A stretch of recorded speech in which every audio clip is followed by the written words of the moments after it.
আসসালামু আলাইকুম প্রিয় বিনিয়োগকারী ভাই বন্ধুগণ। আজকের মার্কেটে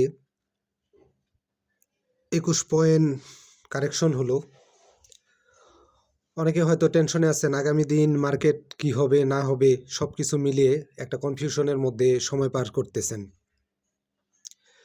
তবে আমি বলবো যে আজকের মার্কেটটা যা হয়েছে, সামনের দিনে টেকসই পজিটিভ থাকার জন্য এটা কিছুটা দরকার ছিল। তবে শেয়ারের প্রাইসটা একটু বেশি কারেকশন হয়ে গেছে কিছু কিছু শেয়ারের।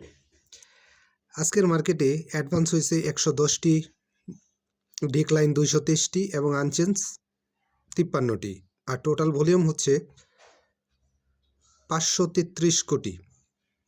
ভলিউমটা বেশি হয়ে গেছে। আর মার্কেটটা আজকে কারেকশন হবে এটা ওইভাবে গেস করা আসলে যায়নি। তারপরে যেহেতু নির্বাচনের তফসিল দিবে, তো সেই সময় একটা আপট্রেন্ড মার্কেট একটা আপট্রেন্ড থাকবে।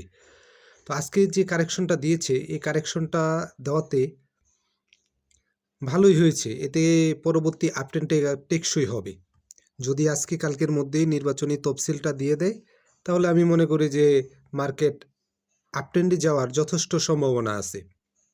এবং আজকের কারেকশনটা দেওয়ার কারণে যদি পরবর্তীতে আপট্রেন্ডে যায় এবং এর মধ্যে যদি নির্বাচনের তফসিলটা দিয়ে দেয়, তবে সেক্ষেত্রে মার্কেটটা আপট্রেন্ডটা কিছুটা কন্টিনিউ করবে সামনের দিনগুলোতে, যেহেতু এখন আজকে একটা কারেকশন দিল।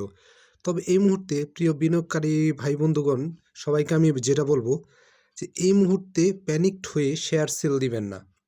কারণ শেয়ার সেল দেওয়ার মতো পরিস্থিতি নাই, সবাই মোটামুটি লসে আছে।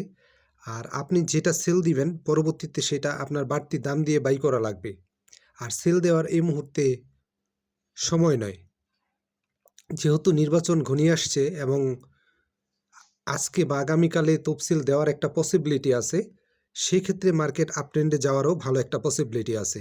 আর এখন প্যানিকড হওয়ার সময় নয়, প্যানিকড হওয়ার সময় আরও আগে চলে গেছে।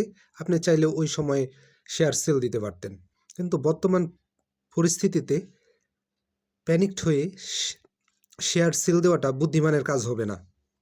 এই মুহূর্তে শেয়ার সেল দেওয়ার মতো পরিস্থিতিতে আর মার্কেট নেই। মার্কেট এখান থেকে আশা করি সামনের দিনগুলোতে আপে যাবে, একটা আপট্রেন্ড কন্টিনিউ করবে। যদি আজকে বা আগামীকালে নির্বাচনের তফসিল ঘোষণাটা চলে আসে, তাহলে মানুষের মধ্যে একটা আস্থা ফিরে আসবে এবং মার্কেট তখন চাঙ্গা হবে।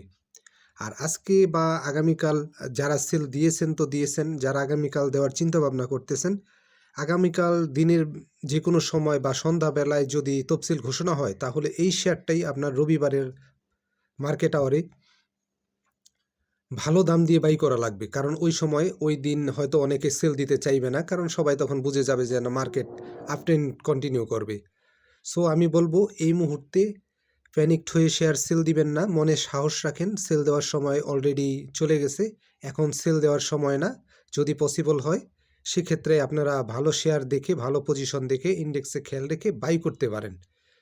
যদি আমি কাউকে বাই সেল করার নির্দেশ দিই না, বাই সেল নিজ দায়িত্ব করবেন। কারণ কারো পরামর্শ বা বুদ্ধিতে আপনি বাই সেল করা থেকে বিরত থাকুন। লসও আপনার, লাভও আপনার। সেক্ষেত্রে নিজের সতর্কতা অবলম্বন করাই বুদ্ধিমানের কাজ। তবে এই মুহূর্তে প্যানিক সেল নয়, বুঝে বিনিয়োগ করুন। সামনে নির্বাচন এবং নির্বাচনী তফসিল আছে, অযথা প্যানিকড হয়ে লাভ নেই। অনলাইন নিউজ ও ভিত্তিহীন গুজবের নিউজের উপর ভর করে আপনারা প্যানিকড হয়ে শেয়ার সেল দিবেন না। শেয়ার সেল দেওয়ার এখন সময় না। এই শেয়ার আগামী দিনে আপনার বাড়তি রেট দিয়ে বাই করা লাগবে। অতএব আপনার হাতে থাকা শেয়ারটি যদি ভালো কোম্পানি ভালো রেটে কিনে থাকেন, অবশ্যই আপনি ধরে রাখতে পারেন। সামনে মার্কেট ইনশাল্লাহ আপট্রেন্ডে যাওয়ার ভালো পসিবিলিটি আছে। নির্বাচনের তফসিল ঘোষণার পরেই মার্কেট আপট্রেন্ড কন্টিনিউ করবে বলে আশা করা যায়। ধন্যবাদ, ভালো থাকুন।